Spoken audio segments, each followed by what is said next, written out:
యోహాను సువార్త 10వ అధ్యాయం 7వ వచనం నుంచి 10వ వచనం వరకు. కాబట్టి యేసు మరలా నాతో ఇట్లనెను, గొర్రెలు పోవు ద్వారమును నేనే. నాకు ముందు వచ్చిన వారందరూ దొంగలను దోచుకునేవారునై ఉన్నారు. గొర్రెలు వారి స్వరము వినలేదు. నేనే ద్వారమును. నా ద్వారా ఎవడైనా లోపల ప్రవేశించిన ఎడల వాడు రక్షింపబడిన వాడై లోపలికి పోవచ్చు, బయటికి వచ్చుచు మేత మేయుచుండను. దొంగ దొంగతనమునకు, హత్యను, నాశనము చేయుటకు వచ్చును గాని మరి దేనికి నీ రాడు. గొర్రెలకు జీవము కలుగుటకును అది సమృద్ధిగా కలుగుటకును నేను వచ్చితినని మీతో నిశ్చయముగా చెప్పుచున్నాను. మనం మొదటి వచనాలలో చూసినట్లుగా ఈ అధ్యాయం 8, 9 అధ్యాయాల నేపథ్యంలో మనం గమనించాలి. ఇక్కడ ఈ పుట్టుగుడ్డివాడు చూపు పొందిన తరువాత సమాజ మందిరంలో నుంచి పరిసయ్యులు వెలివేయబడినప్పుడు ప్రభువు అతనిని కనుగొని అతనికి ప్రత్యక్షతను అనుగ్రహించిన తరువాత ప్రభువు మాట్లాడుతున్నటువంటి మాటలు ఇవి. నేను మొదటి 6 వచనాలలో కూడా అలా వెలివేయబడినటువంటి వారు ఈ కాపరిగా ఉన్నటువంటి ప్రభువు యొక్క స్వరాన్ని వింటారని,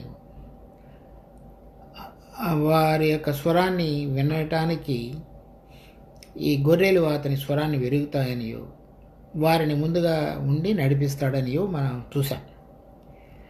ఇక్కడ చదువుతున్నటువంటి వచనంలో ఇక్కడ ఒక కొత్త దానిని మనకు దేవుడు పరిచయం చేస్తున్నాడు. అది 8వ వచనంలో గొర్రెల పోవు ద్వారమును నేనే, అంటే ఆయన ద్వారంగా ఉన్నాడని చెప్తున్నాడు. ఇక్కడ 4వ వచనంలో అవి గొర్రెల దొడ్డిలో నుంచి బయటికి, మొదటి వచనంలో కూడా గొర్రెల దొడ్డిలో ద్వారమును ప్రవేశింపక.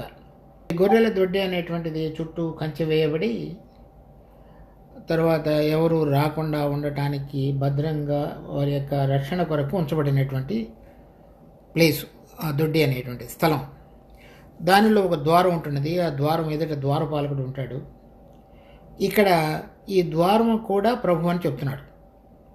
అంటే ఆ దొడ్డిలోనికి వెళ్ళటానికి కూడా ఈ గొర్రెలు పోయేటువంటి ద్వారం ఏదైతే తలుపు ఉన్నదో అది ప్రభు అని చెప్తున్నాడు.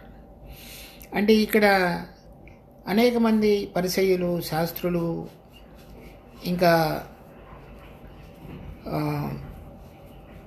వేరైనటువంటి ఈ మతాన్ని ఆచరించేటువంటి వారందరూ ఉన్నారు. కానీ కేవలము ఈ చూపు పొందినటువంటి గుడ్డివాడు మాత్రమే ప్రభువుని వేరైనటువంటి ప్రత్యక్షతలోనికి రాగలిగినటువంటి విధంగా ఉన్నాడు. సో అతడు ఆ విధంగా రాగలగటానికి చెప్తున్నాడు, గొర్రెలు పోవు ద్వారమును నేనే. ఇక్కడ ఆయన పరలోకం నుండి పైనుంచి వచ్చాడనియో, లేక తండ్రి చేత అభిషేకించబడిన వాడనియో, తర్వాత ఆయన చెప్పుతున్నటువంటి బోధ, తర్వాత ఆయన వెలుగునని చెప్తున్నటువంటి విషయాలు, వీటన్నిటికీ అనేక మంది వ్యతిరేకంగా ఉన్నారు. కానీ ఈ గుడ్డివాడు ప్రభు నేల మీద ఉమ్మి వేసి, ఉమ్మితో బురద చేసి, వాని కన్నుల మీద బురద పూసి, నీవు సిలోయమైన కోనేటికి వెళ్ళి అందులో కడుగు కొనమని చెప్పినప్పుడు అతడు వెళ్ళి కడుక్కొని చూపగలవాడే వచ్చాడు. అలా కేవలం కొద్దిమంది మాత్రమే ఆయన ఉన్నటువంటి సమయంలో ఆయనను సరైన విధంగా గుర్తిరగలిగినటువంటి బిడ్డలుగా ఉన్నారు. వారిలో ఈ గుడ్డివాడు, చూపు పొందినటువంటి వాడు ఒకడు. అలా ఎవరు ఆయన చేత కట్టబడుతున్నటువంటి సంఘానికి, లేక ఆయన నిర్మిస్తున్నటువంటి రాబోతున్నటువంటి రాజ్యానికి వారసులుగా చేయబడతారు అంటే ఈ విధంగా ఆయన ద్వారా వచ్చిన వారు అని చెప్తున్నాడు. అంటే ఆయన యందు విశ్వాసం ఉంచడానికి తగిన విధంగా ఆయన ద్వారంగా ఉండి వారిని లోపలికి తీసుకొచ్చినటువంటి వారు మాత్రమే. తర్వాత అంతకు మునుపు మనం చూసినటువంటి 6వ అధ్యాయంలో కూడా ప్రభు ఇదే విషయాలు చెప్తూ వచ్చాడు. ఇక్కడ 39వ వచనంలో, 6వ అధ్యాయం 30, ఆయన నాకు అనుగ్రహించిన దాని అంతటిలో నేనేమీ పోగొట్టుకొనక. తర్వాత 65వ వచనంలో, మరియు ఆయన తండ్రి చేత వానికి కృప అనుగ్రహింపబడకుంటే ఎవడనూ నా యొద్దకు రాలేడు. ఈ విషయాల ఆధారంగా తండ్రి ఎవరైతే ఆయన ముందుగా ఎరిగి ఉన్నాడో వారందరినీ కూడా యేసుక్రీస్తు అనే ద్వారం ద్వారా మనలను రక్షణలోనికి నడిపించేటువంటి వాడుగా ఉన్నాడని అర్థమవుతుంది. వారిలో ఇలా ఎవరైతే ఆయన చెప్పినటువంటి మాటలు యందు విశ్వసిస్తారో, ఆయన దేవుని కుమారుడని నమ్ముతారో, ఆయన సమస్తమును చేయగలడని, సృష్టికర్త అని విశ్వసిస్తారో అటువంటి వారి విషయంలో ఆయన ద్వారంగా ఉన్నాడు. అనగా ఆయన ద్వారా తండ్రి మనకు పక్షంగా ఉద్దేశించినటువంటి తలంపులు, ఆలోచనలు, తర్వాత రాబోయేటువంటి మరి యుగంలో ఆయనతో పాటుగా కలిసి మహిమలో పాలు పొంది ఆయన యందు ఆనందించగలిగినటువంటి విధంగా ఉండగలిగే అనుభవంలోనికి నడిపించబడగలగటానికి తండ్రి చేత మన కొరకు ఉంచబడినటువంటి ద్వారంగా ఆయన ఉన్నాడు అనేది ఆయన తెలియజెప్తున్నాడు. ఎవరైనా నా ద్వారా కనుక ప్రవేశించితే చెప్తున్నాడు, వాడు రక్షింపబడిన వాడై లోపలికి పోవచ్చు, బయటికి వచ్చుచు మేతమేయుచుండును. తర్వాత వాళ్ళు కనుక ఆ విధంగా ప్రభువునందు విశ్వసించి ఈ ప్రభువు తండ్రి మన కొరకై ఉద్దేశించిన మార్గంలో ప్రవేశించిన వారే, అనగా రక్షించబడిన వారే, వారు లోపలికి వచ్చుచు బయటికి వెళుతూ మరి మేత మేయుచుందరు. అంటే ఈ రక్షించబడిన తరువాత మనకు ఈ నూతనమైనటువంటి జన్మ వచ్చిన తరువాత, కలిగిన తరువాత మనలో వెలిగించబడినటువంటి అంతరంగ పురుషుడు ఏ విధంగా ప్రతిరోజు బలపడాలో ఆ బలపడటానికి అవసరమైన ఆత్మ సంబంధమైనటువంటి భోజనం తింటూ వారు బలపడేవారుగా ఉంటారు అని చెప్తున్నాడు. సో మనం ఈ శరీర సంబంధంగా ఈ లోకంలో పుట్టిన తర్వాత ఆత్మ సంబంధంగా పరిశుద్ధాత్మ చేత వెలిగించబడి ప్రభువుని ఎరిగిన తరువాత 3వ అధ్యాయంలో చదివినట్టుగా మనం ఆయనలో నిలబడి ఉండటం చేత మనలో ఉన్నటువంటి అంతరంగ పురుషుడు అంటే ఆత్మ సంబంధంగా నడిపించబడేటువంటి వ్యక్తి చక్కగా బలపడాలి.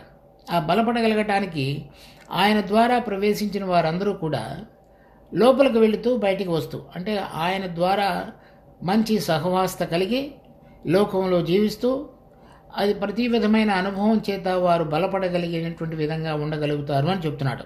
మనం ఈ లోకంలో ఉండగా అనేక విషయాలలో మరి చక్కగా మనకు కలుగుతున్నటువంటి శ్రమలు కానీ, శోధనలు కానీ, అవసరతలు కానీ, తర్వాత ఆయన మీద యందు నిలబడి ఆయన ద్వారా బలపరచబడి ఆత్మ సంబంధమైన ఆహారాన్ని తింటూ అంతరంగ పురుషుడు బలపడి ముందుకు సాగగలగటానికి అవసరమైనటువంటి ప్రక్రియే మేత మేయటం అనేటువంటిది. అంటే ఆత్మ సంబంధమైన ఆహారాన్ని భుజించడం అనేటువంటిది. అది ఆయన మనకు అనుగ్రహించేవాడుగా ఆత్మచేత మనలో ఉన్న అంతరంగ పురుషుడు బలపడటానికి అవసరమైనటువంటి ప్రక్రియను మనలో కొనసాగించేవాడుగా ఉంటాడు.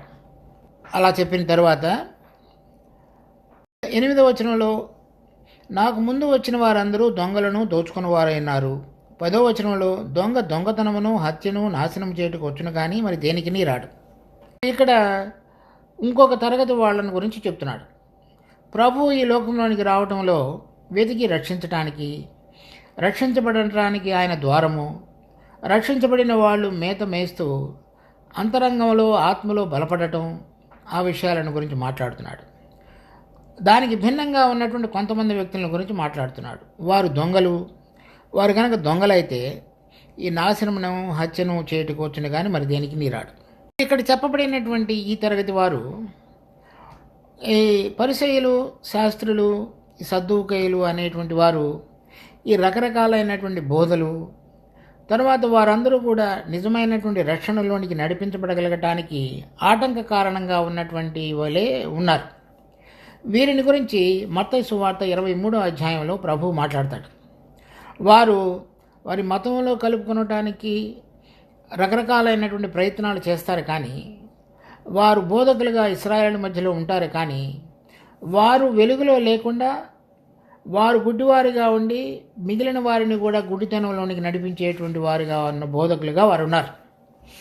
వారి సొంత ప్రయోజనాల కొరకు పనిచేసే వాళ్ళే కానీ మనుషుల యొక్క మెప్పును కోరేవారే కానీ వారికి గొర్రెల యొక్క సౌభాగ్యాన్ని గురించి కానీ, బలాన్ని గురించి కానీ, తర్వాత వారిని సరైన విధంగా నడిపించడానికి కానీ వారికి ఏమీ మనసు లేదు. వారు స్వార్థం కొరకు పనిచేసేవారు. అందుచేత వారిని దొంగలు అని చెప్తున్నాడు. వారు నాశనం చేయడానికి, హత్య జరిగించడానికి, చంపడానికి వచ్చేవారే కానీ వారు గొర్రెలను కాపాడి భద్రపరిచి వారికి సరైనటువంటి ఆహారాన్ని, పౌష్టికతను కలుగజేసేటువంటి పనిలో ఈ పరిసయ్యులు, సద్దూకయ్యులు, శాస్త్రులు లేరు అని వాళ్ళని గురించి చెప్తున్నాడు. ఎందుకంటే ఈ విధంగా వెలివేయబడిన వారు, ఆ పరిసయ్యులు, శాస్త్రులు వీరందరూ కూడా యూద మతం ఆచారాన్ని బట్టి మిగిలిన వారందరినీ కూడా బంధించి వారందరికీ ఆత్మ సంబంధమైన ఎటువంటి ఆహారం లేకుండా వారిని ఒక గుడ్డితనంలో ఉంచి వారికి నష్టాన్ని కలుగజేసేటువంటి వారుగా ఈ యూద మత ప్రవిష్టులు, ఆ మతాన్ని బోధించేటువంటి వారు అనేక మంది ఆ విధంగా ఉన్నారు. కానీ ప్రభు అయితే ఆయన ఎవరిని ఎరిగి ఉన్నాడో, ఎవరు వెలివేయబడతారో, ఎవరు ఆయన యందు నమ్ముతారో వారిని దర్శించి ఆయన వారికి ద్వారంగా ఉండి వారికి మేత మేపుతూ అంతరంగంలో బలపడుతూ దేవుని కొరకు జీవించడానికి పనికి రాగలిగినటువంటి మార్గాన్ని వారి కొరకు సరళం చేసేవాడుగా ఉన్నాడు. తర్వాత మనం చూసి 10వ వచనంలో, దొంగతనమును, హత్యను, నాశనము చేయుటకు వచ్చును కానీ మరి దేనికి నీ రాడు. గొర్రెలకు జీవము కలుగుటకు, అది సమృద్ధిగా కలుగుటకు నేను వచ్చినని మీతో చెబుతున్నాను.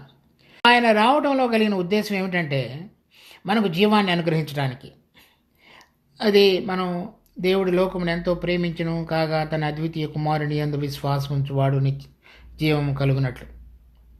ఆ నిత్య జీవం అనేటువంటిది ఆయన మనకు వరంగా అనుగ్రహించున్నాడు. ఇక్కడ ఏం చెప్తున్నాడంటే వారికి జీవమును, సమృద్ధి అయిన జీవమును నేను అనుగ్రహించుటకు వారికి వచ్చినాను.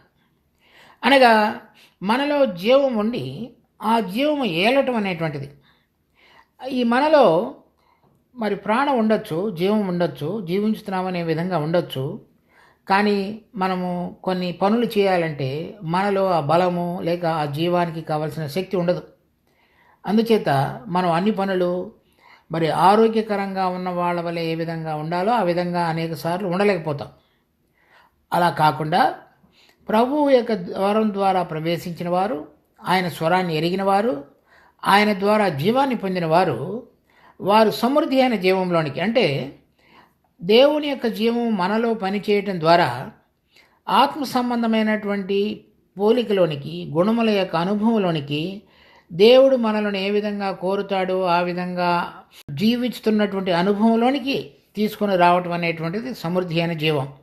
చాలామంది రక్షణ పొంది ఉన్నామని చెప్పిన వారు, విశ్వాసమని చెప్పుతున్నటువంటి వారు కూడా వారు దేవుని ద్వారా ఉచితంగా దేవుని యొక్క జీవాన్ని పొంది ఉన్నప్పటికీ ఆ జీవం వారిలో సమృద్ధిగా పనిచేయటం అనేటువంటిది మనకు చాలా అనేక మందిలో కనిపించదు. అది దుఃఖకరమైన విషయం. అది అనేక మందిలో కానీ అది మనలో కానివ్వండి, మనం జాగ్రత్తగా పరిశీలించుకోవాలి.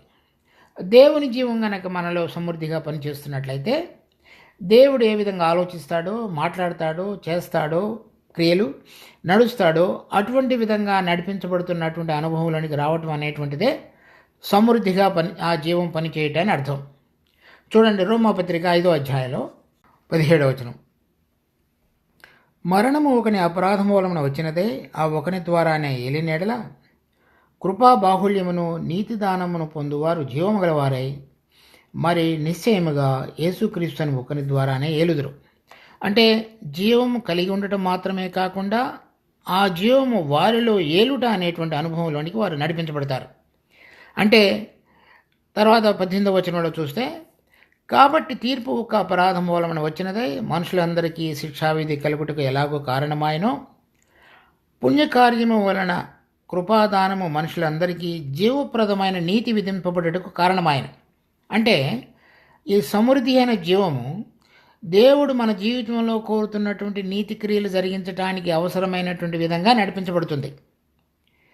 అంతకు మునుపు మనం చూసినవన్నీ కూడా ప్రభువునందు విశ్వసించడం ద్వారా మనం ఉచితంగా నీతిమంతులుగా తీర్చబడి ఆయన ద్వారా దేవుని యొక్క జీవాన్ని కలిగి అనుభవంలోనికి రావటం. ఇక్కడ మనం చదువుతున్నది ఆ జీవం మనలో ఏలుట. అంటే ఆ జీవం ప్రధాన అంశంగా మనలను ఈ జీవితంలో నడిపించబడేటువంటి సాధనంగా దేవుని చేత చేయబడుట. అటువంటిది జరుగుతున్నప్పుడు ఈ జీవప్రదమైనటువంటి నీతి అనగా దేవుడు కోరుతున్నటువంటి నీతి క్రియలు మనం జరిగించగలిగినటువంటి అనుభవంలోనికి రావటం అనేటువంటిది ఈ సమృద్ధి అయినటువంటి జీవం కలిగి ఉండుట అనే దానికి అర్థం. దేవుడు మనల్ని ఏర్పరచుకున్నట్టులో కలిగిన ఉద్దేశం కేవలము మనం రక్షించబడి నిత్యరాజ్యంలో ప్రవేశించి ఈ మరణము అనేటువంటి దానిలో నుంచి బయటికి రాగలిగి నరకం అనే దానిలోనికి వెళ్లకుండా ఉండటం అనేది మాత్రమే అర్థం కాదు. ఈ రక్షించబడిన వారు ఆయన ద్వారా నడిపించబడుతూ ఆయన అనుగ్రహించేటువంటి జీవాహారాన్ని తింటూ ఈ సమృద్ధి అయినటువంటి జీవం యొక్క అనుభవంలోనికి అనగా జీవప్రదమైనటువంటి నీతిలోనికి లేక ఆ జీవం మనలో ఏలుట అనేటువంటి అనుభవంలోనికి రాగలుగుట. ఇది మనం ప్రతిరోజు కూడా చక్కగా పరీక్షించుకోవాలి. దేవుడు నాకు అనుగ్రహించబడినటువంటి జీవం అది సమృద్ధిగా ఉండి ప్రతిరోజు నన్ను నడిపించేటువంటిది గాను, ఆ జీవము నాలో ఏలేటువంటిది గాను, ఆ జీవము నాలో ఏలుట ద్వారా ఈ నీతి క్రియలు జరిగించుతూ నీతి ఫలములు ఫలించేటువంటి అనుభవంలోనికి నడిపించబడుతున్నట్లుగా నా జీవితం ఉన్నదా లేదా? అలా కనుక లేకపోతే మనం పశ్చాత్తాపడి ఆ జీవం యొక్క సమృద్ధి అయిన జీవం మనలో పనిచేయటనే అనుభవంలోనికి రాగలగాలని దేవుని యొక్క కోరిక అయినది. అది ఆయన యొక్క వాగ్దానం కూడా. ఆయన ఆ విధంగా మనలను నడిపించడానికి ఆయన ఇష్టపడుతున్నవాడుగా కూడా ఉన్నాడు.